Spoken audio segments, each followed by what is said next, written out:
Abuse of power by those higher in the pecking order, the huge income gap, and the different starting points in life of the privileged and the less privileged.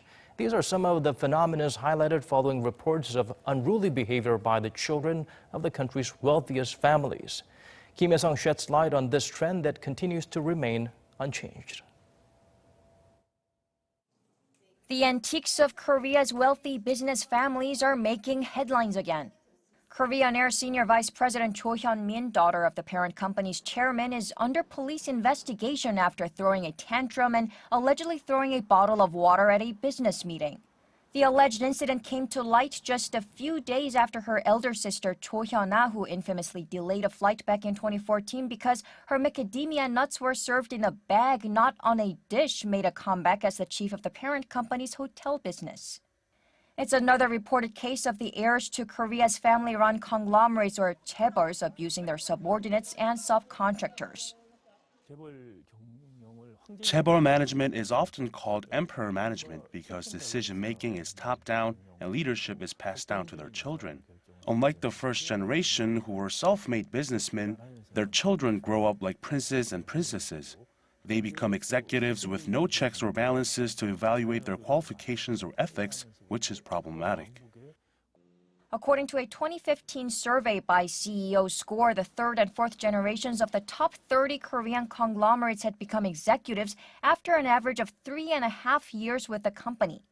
Usually less than 1% of employees would rise to an executive position, and only after more than 2 decades of service. Misconduct by chaebol owners is even given its own term, owner risk, as it leads to a fall in stock prices, profits, and hurts the company's image.